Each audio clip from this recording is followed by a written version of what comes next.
ఆదికాండము 20వ అధ్యాయము 12వ వచనాన్ని ఒకసారి చదువుతున్నాను వినండి. అంతేకాక ఆమె నా చెల్లెలను మాట నిజమే, ఆమె నా తండ్రి కుమార్తె గాని నా తల్లి కుమార్తె కాదు, ఆమె నాకు భార్య అయినది. చూసారా, విన్నారా? ఎవరంట? అబ్రహాము యొక్క భార్య ఎవరంట? నా తల్లి సంతానంలో నుండి వచ్చింది కాదు, నా తండ్రి సంతానంలో నుండి వచ్చిందే, నాకు వరుసకి చెల్లెలే అంటున్నాడు. అంటే బైబిల్ సాంప్రదాయం ఏంటి? చెల్లెల్ని పెళ్లి చేసుకోవడం, అన్నగారు చెల్లెల్ని పాడు చేయటం.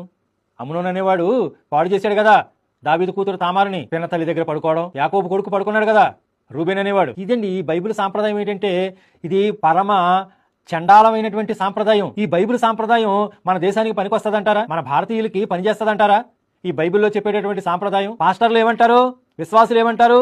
బైబిల్లో ఏమైతే ఉందో అది తూచా తప్పకుండా మేము పాటించాలండి, బైబిల్ చెప్పినట్టుగానే మేము నడాలే అంటారు. మరి క్రైస్తవులు వయసు వచ్చేటువంటి కుర్రోళ్ళకి మీ కూతుళ్ళని పెళ్లి చేస్తారా? మరి అదే కదా ఉంది బైబిల్లో, ఇదే కదా మీరు నమ్ముతున్నారు, ఇది నమ్మేసే కదా మీరు పరలోకం వెళ్ళిపోదాం అనుకుంటున్నారు. ఎంత దరిద్రమైనటువంటి సాంప్రదాయము మన దేశానికి పనికిరాదు. ఏమని చెప్పాడో తెలుసా? అబ్రహాము తన భార్య అయినటువంటి సారాతో ఏమని చెప్పాడో తెలుసా? చూడండి ఒకసారి, చదువుతున్నాను వినండి. ఆదికాండము 20వ అధ్యాయము 12-13 వచనాలు. అంతేకాక ఆమె నా చెల్లెలను మాట నిజమే, ఆమె నా తండ్రి కుమార్తె గాని నా తల్లి కుమార్తె కాదు, ఆమె నాకు భార్య అయినది. దేవుడు నన్ను నా తండ్రి ఇల్లు విడిచి దేశాంతరము పోవునట్లు చేసినప్పుడు నేను ఆమెను చూచి, మనము పోవు ప్రతి స్థలమందు ఇతడు నా సహోదరుడని నన్ను గూర్చి చెప్పుము, నీవు నాకు చేయవలసిన ఉపకారం ఇదేనని చెప్పి తిననెను.